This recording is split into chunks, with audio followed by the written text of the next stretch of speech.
Please be seated.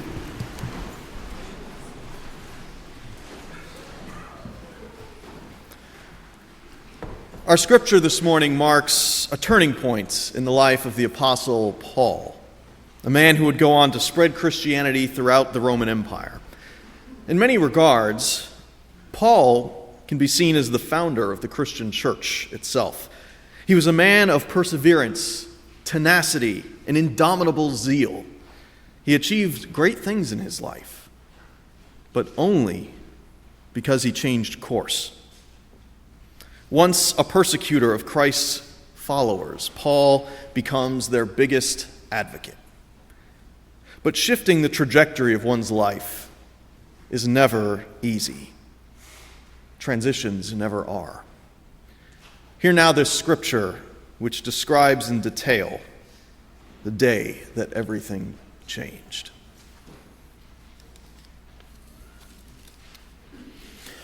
All this time, Saul was breathing down the necks of the Master's disciples, out for the kill. He went to the chief priest and got arrest warrants to take to the meeting places in Damascus, so that if he found anyone there belonging to the way, whether men or women, he could arrest them and bring them to Jerusalem. He set off. When he got to the outskirts of Damascus, he was suddenly dazed by a blinding flash of light. As he fell to the ground, he heard a voice, "Saul, Saul, why are you out to get me?" He said, "Who are you, Master?" "I am Jesus, the one you're hunting down. I want you to get up and enter the city. In the city, you'll be told what to do next." His companions stood there dumbstruck. They could hear the sound, but couldn't see anyone, while Saul, picking himself up off the ground, found himself stone blind. They had to take him by the hand and lead him into Damascus. He continued blind for 3 days. He ate nothing, drank nothing. Hear what the Spirit is saying to the church. Amen.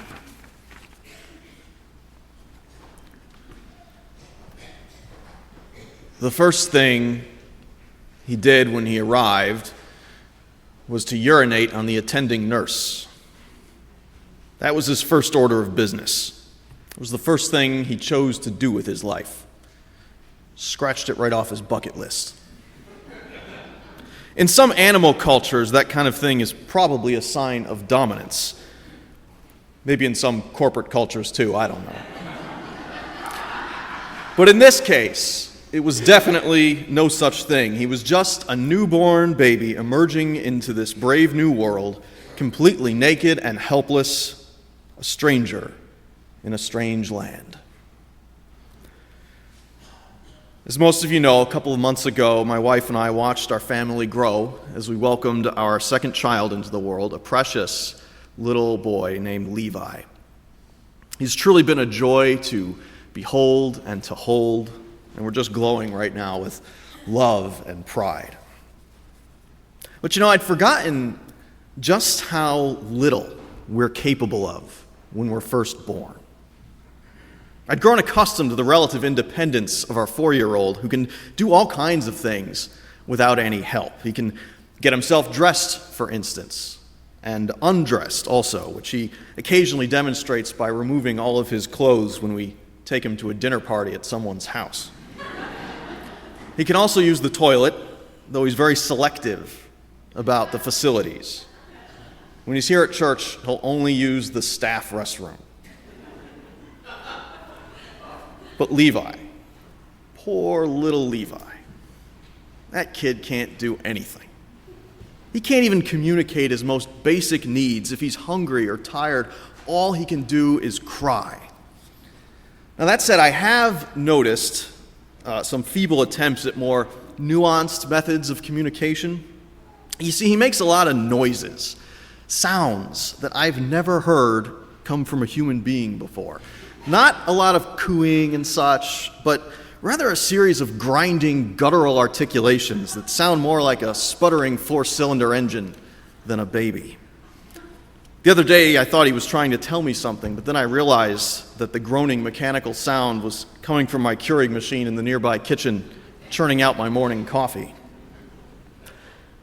Aside from that, things have actually been pretty quiet at home. Levi's arrival didn't trigger the feelings of panic and complete helplessness that his older brother ushered into my life when he was born. Being our second child, there weren't that many surprises this time around. For the most part, Angela and I seem to know what we're doing, and our other son, Ethan, has adjusted pretty quickly too. Levi, on the other hand, is as helpless as a newborn babe. Sometimes when I get home from work, I ask him, "What did you do today?" It's probably the dumbest question in the world. For one thing, he can't talk.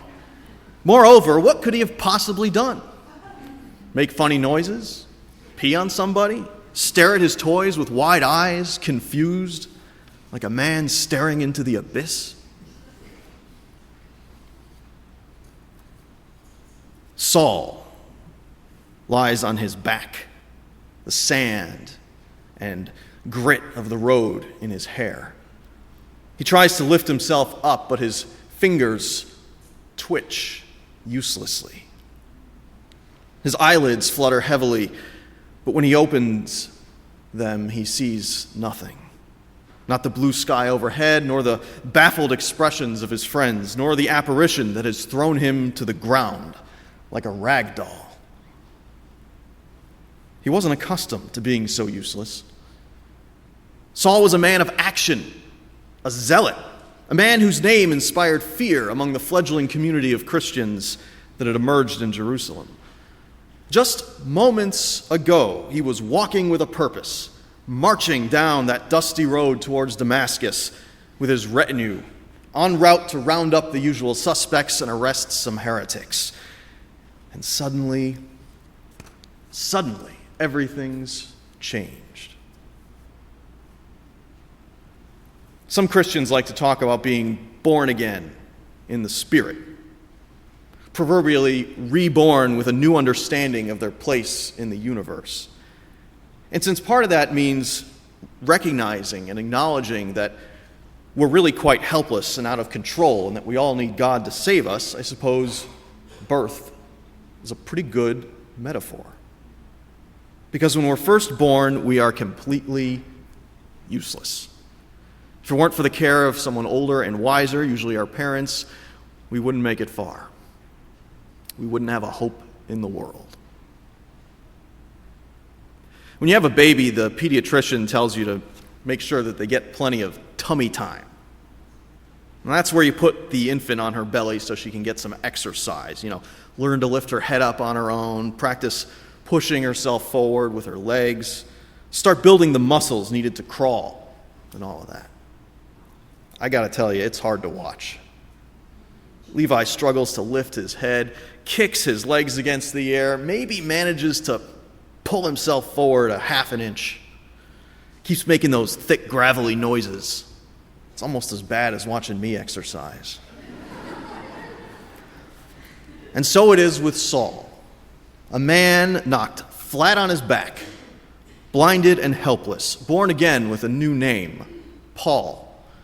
Born again to a new purpose, not to hunt down Christians, but to lead them and spread their gospel across the known world. But before Paul can run the race that God has set before him, to use his own metaphor, Paul has to learn how to walk all over again. And before he can walk, he has to learn how to crawl. And he's going to need a lot of help to even do that. Such is the nature of transition. When the big fish leaves the small pond for something more expansive, he finds that he's not so big after all. When we begin something new, it often feels like we're starting from scratch. When we head off to college, when we get a promotion at work, when we have children, we have a whole new set of skills that we have to learn if we're going to make it. Paul's passion and his zeal translated well to his new job description. but the ability to kick down someone's front door did not. Paul had to learn how to preach, how to teach, and most importantly, how to love people. He had to let his eyes adjust to this new and different light. About 10 years ago now, I found myself in a bit of a similar situation just a few days before I moved out to the Midwest to serve this church. I was at the beach. I was floating in the water on my back, pondering this new and exciting chapter in my life. I let myself sink into the Atlantic Ocean, cocooned within its salty currents.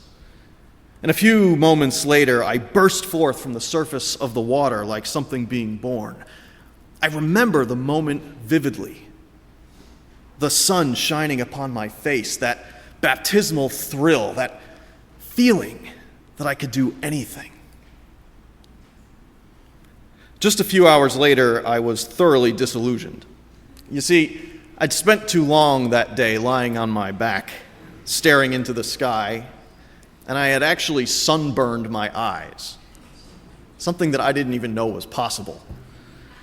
It started with a tingling, burning sensation, and then uncontrollable tears. Whenever I opened my eyes, they'd be on fire. Just hours ago, I was ready to conquer the world, and now I was stumbling down the pharmaceuticals aisle of Walgreens, stone blind, literally knocking things off of the shelves in a desperate quest to find some eye drops. For the next 2 or 3 days, I could scarcely see a thing. I could only open my eyes in darkened rooms, slowly letting myself grow accustomed to the bright, late summer sunlight outside.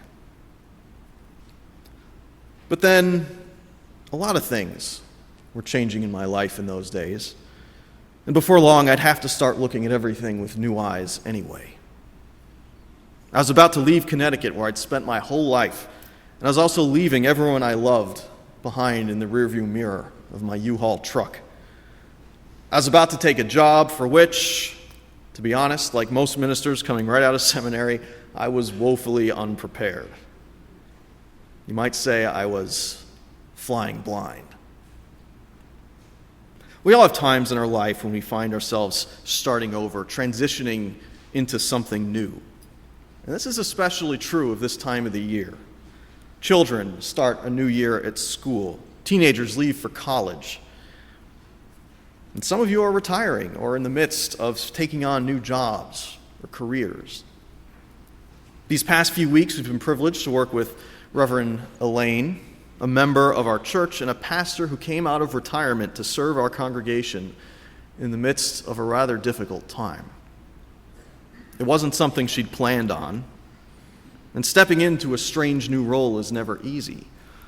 But I've heard her share the ways in which the experience has taught her so much and has helped her to grow as a person. Today we'll release her from her duties as she transitions into the next chapter of her story. I've also been honored this morning to serve with Sally Miller, a member of our church also, who was recently ordained and is now transitioning into the often surreal calling of ordained ministry. And this church, as we all know, is very much in transition too. Next Sunday, we'll have a liturgy of gratitude and release for our senior minister, Ellyn. In the wake of her departure, in the wake of her transition, we find ourselves in a liminal state, caught between past and future. Moving ahead to some extent means starting over. And that's scary. It always is, because when we make that kind of change, when we surrender the things we've come to rely on and abandon our comfort zone, we're completely vulnerable. As naked and afraid as newborn children. There's a television show, called Naked and Afraid. The whole premise is that these two rugged survivalist types, always a man and a woman for whatever reason, are left in some wild, sweltering, fetid wilderness with literally nothing but a little satchel and maybe a knife and tasked with surviving for like a month. They have nothing, not even a scrap of clothing. It's not as lurid as it seems, but if you think it sounds tacky, I'd advise you to avoid the program's ill-conceived knockoff, Naked Dating, which I regrettably happened upon while channel surfing last week.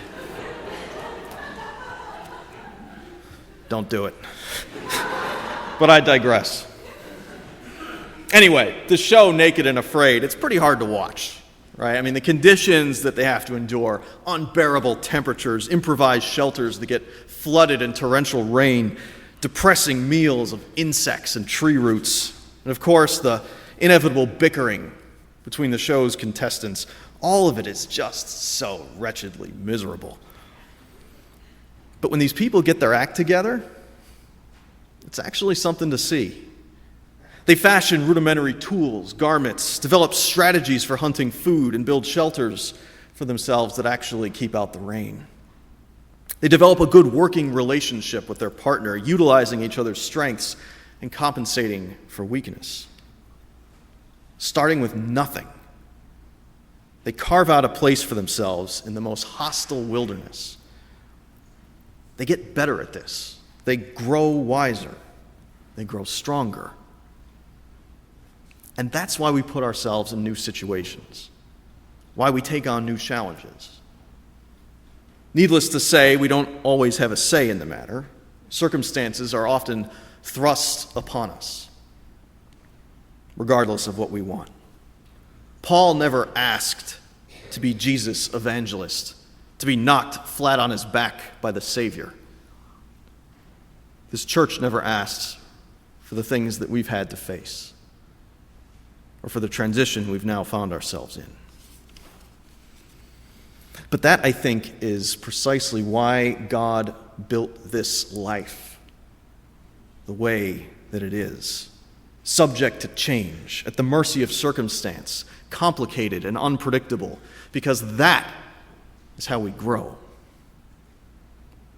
It's how we grow closer together, closer to God. It's how we grow into the people that God would have us be, even when we make mistakes along the way. About a week ago, my wife Angela showed me something from a book that she'd been reading about infant development. The book is called The Wonder Weeks, and it's about these magical times in a baby's life when they undergo a psychological evolution over the course of just a few days. These sort of mental growth spurts. You see, there are supposedly these periods in an infant's development when they make these mental leaps, the ability to recognize faces, for instance, or to recognize when something is funny, or to recognize their parents. Or they start getting the notion to pull themselves up on the furniture. These so-called wonder weeks are often accompanied by restless sleep, irritability, and general fussiness as the child's brain rapidly develops. Actually, Angela thinks they call it the Wonder Week because the child's behavior begs the question, I wonder what the heck is wrong with him. Anyway, based on Levi's age, she had decided that he might be in the midst of one of these Wonder Weeks. And then she showed me the corresponding passage in the book, which said this: everything indicates that during this leap, your child is experiencing a rapid maturation of metabolism, internal organs, and senses. He's clearly more interested in the world around him and is now better able to look at things beyond the range of 20 to 30 centimeters. Well, I have to admit, this last sentence kind of startled me, threw me for a loop. 20 to 30 centimeters. I mean, this whole time for weeks, I've been trying to entertain him by making funny faces and such. Angela had remarked how much he loves to look at the pictures of his big brother on the wall. I'd even done these stupid dances against my better judgment. Now come to find out, he couldn't see any of it. But I shouldn't have been too surprised. I mean, of course his eyes were weak. Much like the biblical Saul, he'd never really used them before. As we look to the future, we can't see more than 20 or 30 centimeters ahead of us either. And when things are in transition, our anxiety can cloud our vision even further. We can't even imagine where God is calling us to go or what God has in store for us. When our first son, Ethan, was born, we couldn't imagine him ever getting any older. I remember that people would tell us to hang in there when he wasn't sleeping through the night. It'll get better in 2 or 3 months, they'd say. 2 or 3 months? You kidding me? Back then, it was all I could do just to get through any given day. But the kid did get older. Started sleeping in his own crib at night. Started walking around, then running. He started talking a lot, and he hasn't stopped since. He started learning how to do things himself. He still makes me do them for him most of the time anyway, but that's beside the point. The point is that sometimes life grows into something more precious and beautiful than we ever could have imagined it would. This week, Ethan starts preschool. Just the sight of him with his new backpack and lunchbox makes me a little sad. Leaves me wondering where the time has gone. The backpack is also completely empty, which is kind of sad too. He's going in with nothing. But I know that in time he'll develop the tools he needs, just like we will. That backpack is also a powerful symbol. It's a reminder that he's on a journey, just like the rest of us. And we can't imagine what blessings God has in store for us along the way.